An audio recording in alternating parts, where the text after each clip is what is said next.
श्री स्वामी समर्थ. जय जय स्वामी समर्थ. तुम्हा सर्वांचं पुन्हा एकदा अगदी मनापासून आपल्या या नवीन व्हिडिओमध्ये मी स्वागत करते.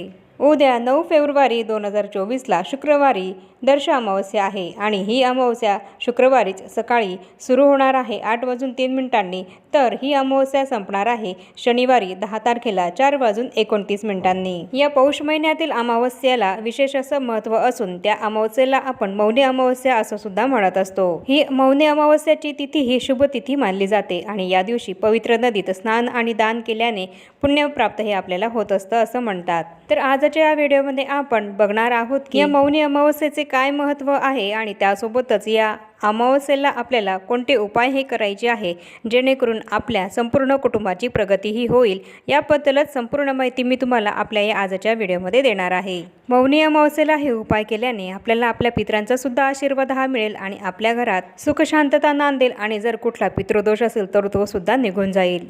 आणि म्हणूनच आपल्याला सर्वांना या अमावस्येला कोणते उपाय हे करायचे आहेत त्याबद्दल संपूर्ण माहिती देणारा हा व्हिडिओ तुम्ही शेवटपर्यंत नक्की बघा. म्हणजेच तुम्हाला समजेल की या अमावस्येला आपल्याला कुठले उपाय हे करायचे आहे जेणेकरून आपल्या घरातली सगळी निगेटिव्हिटी ही बाहेर निघेल आणि त्याचसोबत आपल्या संपूर्ण कुटुंबाची प्रगतीही होईल. चला तर मग आता आपण मौनी अमावस्येचं महत्त्व काय आहे हे सर्वात आधी जाणून घेऊया. अमावस्येच्या सर्व तिथींमध्ये मौनी अमावस्या सर्वोत्तम मानली गेली आहे. मौनी अमावस्येच्या दिवशी पवित्र नदीमध्ये स्नान केल्यास ते आपल्यासाठी अत्यंत लाभदायक असं ठरत असतं आणि या दिवशी भगवान श्रीहरी विष्णूंची श्रद्धेने ही पूजा जर केली तर त्याचा सुद्धा आपल्याला खूप फायदा हा होत असतो. मौनी अमावस्येचे धार्मिक आणि ज्योतिषशास्त्रीय दृष्ट्या महत्त्व आहे. ज्योतिषशास्त्रानुसार माघ महिन्यामध्ये मकर राशीत चंद्र आणि सूर्य एकत्र येतात तेव्हा मौनी अमावस्या ही साजरी केली जाते. चंद्र आणि सूर्य या दोन्ही ग्रहांच्या ऊर्जेच्या प्रभावामुळे या दिवसाचे महत्त्व हे अधिक वाढते. ज्योतिषशास्त्रात सूर्य हा पिता आणि धर्माचा कारक मानला जातो. म्हणून जेव्हा सूर्य आणि चंद्र मकर राशीमध्ये एकत्र येतात तेव्हा मौनी अमावस्या ही साजरी केली जाते. यामुळे या दिवशी दान केल्याने अनेक पटींनी लाभ आपल्याला होत असतो. पौराणिक कथेनुसार या दिवशी मनु ऋषींचा जन्म हा झाला होता. या दिवशी देवांचे देव महादेव आणि विष्णूंची पूजा करणे हे अत्यंत शुभकारक असे मानले जाते. मौनी अमावस्या ही पितरांना देखील समर्पित आहे. त्यामुळे या दिवशी पूजा अर्चनेसह पितरांना तर्पण सुद्धा हे केले जाते आणि असं केल्याने पितृदोष हा दूर होत असतो. या मौनी अमावस्येला मौन पाळण्याला सुद्धा अत्यंत महत्त्व आहे. असे मानले जाते की या दिवशी मौन व्रत ठेवल्याने आणि परमेश्वराचे नामस्मरण केल्याने आपल्याला त्याचा खूप मोठा फायदा होतो आणि आपल्याला ऋषींचा दर्जा हा प्राप्त होतो. त्यासोबतच आपल्याला मानसिक शांतता सुद्धा मिळते आणि आपली आध्यात्मिक ऊर्जेची पातळी ही सुद्धा वाढत असते. पुराणानुसार या दिवशी सर्व पवित्र नद्या आणि माता गंगेचे पाणी हे अमृतासारखे बनलेले असते आणि या दिवशी गंगेमध्ये स्नान केल्याने अश्वमेध यज्ञाप्रमाणेच फळ आपल्याला मिळते. मौनी अमावस्येच्या दिवशी व्यक्तीने आपल्या क्षमतेनुसार दान पुण्य आणि जप हे करावे. असं केल्याने त्याच्या मागच्या जन्माची जी काही पापं असतात तर ती नष्ट होत असतात. तर असे हे मौनी अमावस्येचे महत्त्व आहे. मौनी अमावस्येला आपण मौन पाळल्याने त्यासोबतच दानधर्म आणि जप केल्याने आपल्याला त्याचे काय फायदे मिळतात हे आपण बघितले आहे. आणि आता आपण या अमावस्येला आपल्याला कोणते उपाय करायचे आहे याबद्दल माहितीही घेऊया.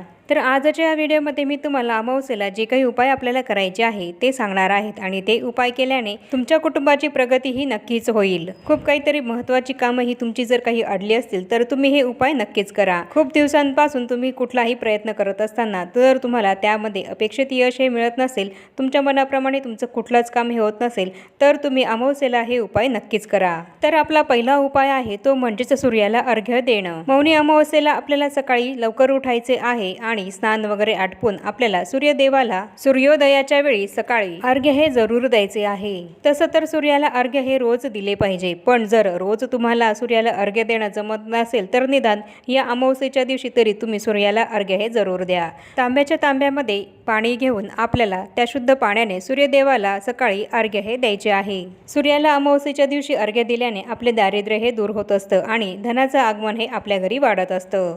आपला पुढचा उपाय आहे तो म्हणजेच अमावस्येला संध्याकाळी तुळशी मातेजवळ आपल्याला शुद्ध गाईच्या तुपाचा दिवा लावायचा आहे आणि तुळशी मातेला 108 प्रदक्षिणा या घालायच्या आहे. आणि हा उपाय केल्याने आपल्या जीवनामध्ये सात्विकता येते आणि सर्व प्रकारच्या संकटांपासून आपोआप आपल्याला मुक्तताही मिळत असते. आपली जी काही सर्व संकट आपल्यावर येणार असतात ती आपोआप दूर होत असतात. आपल्यावर येणारी सर्व संकटही तुळशी माता स्वतःवर घेत असते आणि आपण संकटमुक्त होत असतो. तुमच्या कुटुंबातील सदस्यांवर सुद्धा जर एक झालं की काही एक संकट हे नेहमी सतत येतच असेल तर तुम्ही हा उपाय उद्या अमावस्येला नक्कीच करा आणि हा उपाय केल्याने तुमचे संकट हे नक्कीच दूर होतील। आपला पुढचा उपाय आहे जो आपल्याला अमावस्येला करायचा आहे तो म्हणजेच गाईला दही भात हा आपल्याला खाऊ घालायचा आहे।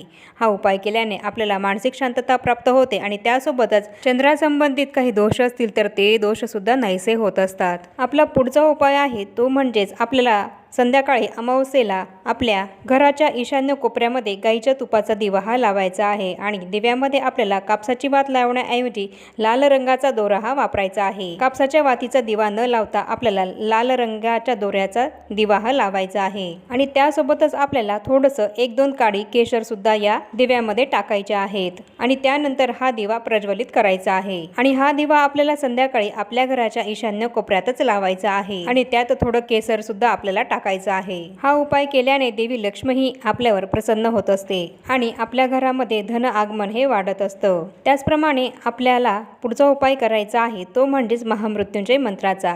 अमावस्येच्या दिवशी 1008 महामृत्युंजय मंत्राचा जप करत आपल्याला महादेवाचे पंचामृताने अभिषेक हा करायचा आहे आणि यामुळे काय होईल तर आपल्या सुख सौभाग्यामध्ये वृद्धी होते आणि आर्थिक संकटही आपली दूर होतात आणि हाच उपाय जर अविवाहित लोकांनी केला तर त्यांचा विवाहाचा मार्ग हा मोकळा होत असतो। त्यांचे विवाहाचे योग हे प्रबळ होत असतात आणि म्हणूनच तुमच्याही विवाहामध्ये जर विलंब होत असेल, कुठले अडथळे हे निर्माण होत असतील तर तुम्ही उद्या अमावस्येला हा उपाय जरूर करा। त्याचप्रमाणे आपल्याला मुंग्यांना थोडी साखर ही खाऊ घालायची आहे आणि तसंच कणकेमध्ये थोडी साखर मिसळून ती आपल्याला माशांना त्या कणकेच्या गोळ्या करून खाऊ घालायची आहे। तुमच्या घराच्या आजूबाजूला कुठे तलाव असेल किंवा नदी असेल किंवा एखादी विहीर असेल आणि त्या विहिरीमध्ये किंवा नदीमध्ये जर मासे असतील तर त्या माशांना तुम्हाला ही साखर मिश्रित कणकेच्या गोळ्या करून त्या माशांना खाऊ घालायच्या आहेत आणि तसंच पक्ष्यांसाठी सुद्धा आपल्याला आपल्या घराच्या छतावर थोडे धान्याचे दाणे आणि पाणी सुद्धा आपल्याला ठेवायचे आहे। असं केल्याने आपल्या घरामध्ये पैशांची कमी ही कधीही जाणवत नाही। तर याप्रमाणे आपण आपल्या आजच्या व्हिडिओमध्ये संपूर्ण माहिती बघितली आहे की मौनी अमावस्येचे महत्त्व काय आहे आणि या अमावस्येला आपल्याला कोणते उपाय हे करायचे आहे जेणेकरून आपल्या घरामधल्या प्रत्येक सदस्याची आपल्या कुटुंबाची प्रगती होईल, आपल्याला येणाऱ्या अडचणी या दूर होतील आणि माता लक्ष्मीचा अखंड आशीर्वाद हा आपल्या घरावर राहील याबद्दल संपूर्ण माहिती ही बघितली आहे। आणि हे सगळे उपाय तुम्ही केले तरी सुद्धा चालेल आणि नाहीच तुम्हाला हे सगळे उपाय करायला जमणार अमावस्येला तर यापैकी एक तरी उपाय तुम्ही नक्कीच करा। आणि आता या छोट्याशा माहितीसोबत आपण आपला आजचा हा व्हिडिओ इथेच थांबूया। चॅनलवर जर पहिल्यांदाच आला असाल तर चॅनलला जरूर सबस्क्राईब करा आणि या व्हिडिओला जास्तीत जास्त लाईक आणि शेअर सुद्धा जरूर करा।